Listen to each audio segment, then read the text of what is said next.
Now we will discuss the total internal reflection. We have described how light is partially reflected and partially transmitted at an interface between two materials with different indexes of refraction. Under certain circumstances, however, all of the light can be reflected back from the interface with none of it being transmitted even though the second material is transparent. Just like, for example, in this figure below, it shows how this can occur. Several rays are shown radiating from a point source in material A with index of refraction N sub A. The rays strike the surface of a second material B with index N sub B, where the index of A material is greater than the index refraction of B material. From Snell's law of refraction, we have this formula, right? So it came from the N sub A sine theta of A is just equal to the N sub B sine theta of B. Because we have here that N sub A over N sub B is greater than unity, it means that the sine theta of B is larger than sine theta of A. The ray is bent away from the normal. Thus, there must be some value of theta sub A less than 90 degree for which sine theta B is equal to 1 and theta sub B is equal to 90 degrees. This is shown by array 3 in the diagram, which emerges just grazing the surface at an angle of refraction of 90 degrees. Compare it to the figure 33.1a to the photograph of light rays in 33.13b, this one. So we have here the total internal reflection of A, and the other side is the two mirrors at different angles. Try to imagine you are underwater. I guess everyone already went to the sea or have tried swimming at the sea.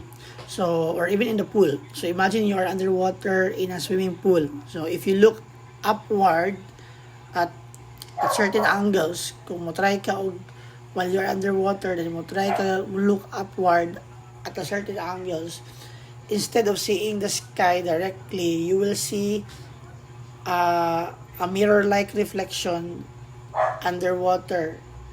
Diba? Marag, kaya tungkol kinaka ilalom sa tubig or within the water, and then if you will try to look directly at the sky with a given angle, ang imong makita is that somewhat it's a mirror-like effect or reflection of the underwater environment.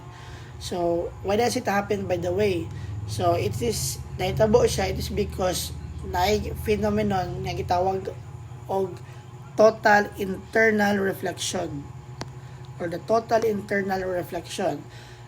The total internal reflection, in simplest definition, is one of the most important applications sa geometric optics.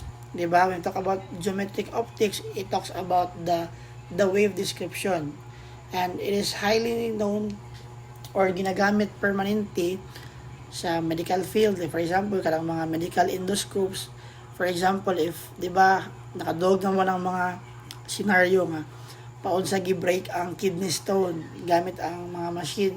So, dalang sa lagi pasulod nga fiber optics, and then that fiber optics kay ginadissolve niya ang mga bato or ginabuak niya ang mga bato inside sa kidney. And then, we also have examples ka ng mga diamond jewelry, they use optics of that. They use optics ray in order for to really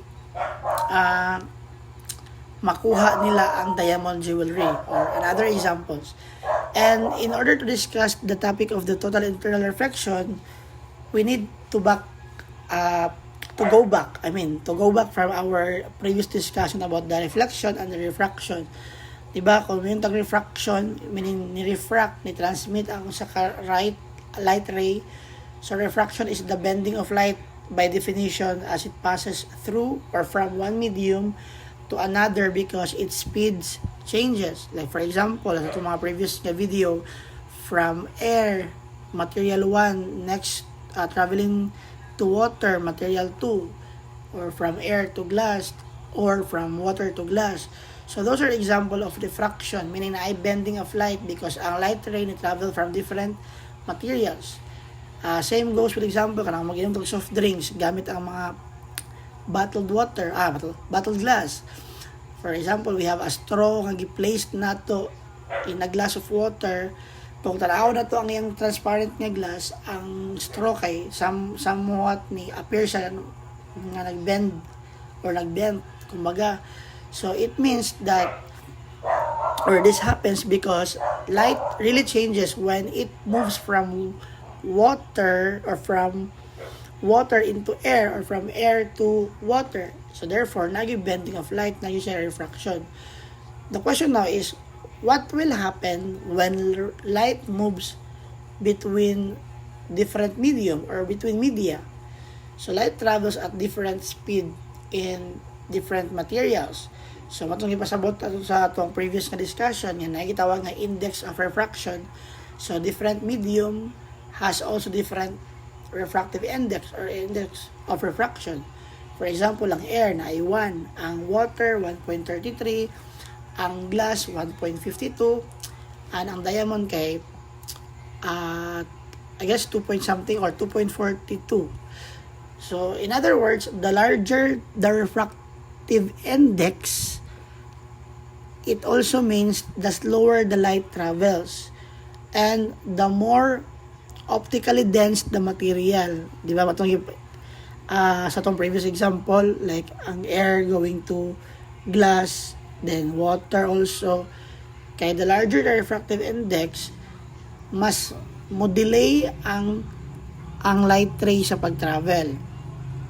Okay, for example, katong example to previously from air to water, then air to glass, and others. So those are example of the index of refraction. Now, if we will try to increase the incident angle, by the way, I am discussing that because we will be forwarding to the new topic of the total internal reflection.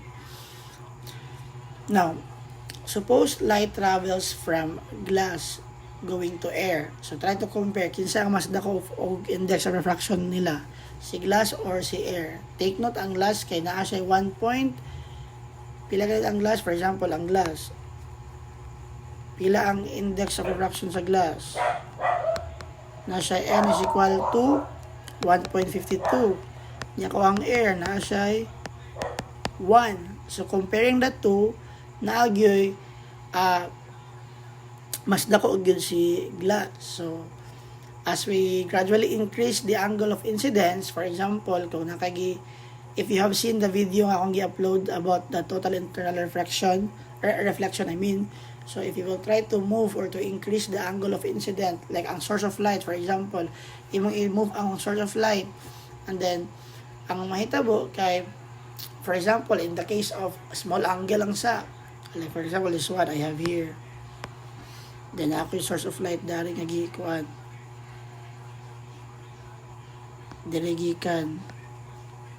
So kung ako siyang i-increase padulong dira, magkadako kumbaga.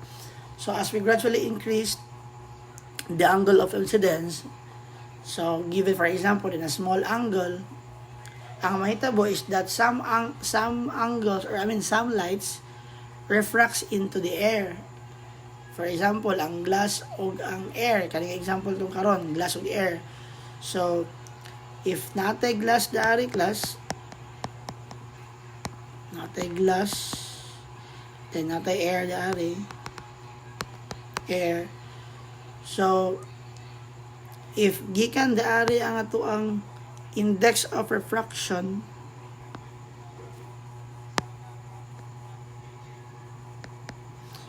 sa pag-abot niya dira sa air, ang mahitabo is what will happen? So, yan ang mahitabo from glass to air away from the normal. So, kung mao na itong normal line, this is our normal line. So, mahitabo is it will refract ray away from the normal. So, marasig mo yung ani.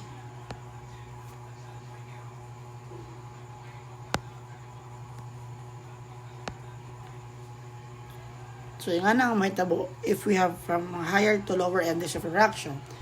So, if you also have the large angle, so, opposite po ang mahitabo. Now, eventually, when we talk about the total internal reflection, it has a word here na gitawag og critical angle. Sir, what does it mean by critical angle? So, critical angle is that the angle of incidence for which the refracted ray emerges tangent to the surface called the critical angle. So if you have seen the video I have uploaded in the Google Classroom, there is a scenario there that it illustrates how critical angle is formed. So at a given incident ray, tapos ni-refract siya until naabot siya sa tangent to the surface, it creates a critical angle. So denoted by angle critical. Angle critical. Now, if the angle of incidence is larger than the critical angle, the sine of the angle of refraction as computed by Snell's law would have to be greater than unity, which is impossible. Beyond the critical angle, the ray cannot pass into the upper material. It is trapped in the critical angle. It is trapped in the lower material and is completely reflected at the boundary surface. This situation is called the total internal reflection. Occurs only when a ray in material A is incident on a second material B, whose index of refraction is smaller than the material of A. In other words, N sub B is less than N sub A. Take note. Please refer to the video I have uploaded that may tabo ang total internal reflection only kung ang ray gikan kang material A is incident on the second material B, nga ang iyang index of refraction is gamay or smaller compared sa material ni A. Mathematically, it is defined as N sub B should be, or N sub B is less than 2N sub A. We can find the critical angle for two given materials A and B by setting A sub B 90 degree or sin theta B is equal to 1 in Snell's law. We then have this formula now. Sin critical theta is equal to N sub B over N sub A. Okay. Total internal reflection will occur if the angle of incidence theta is larger than the angle to critical angle.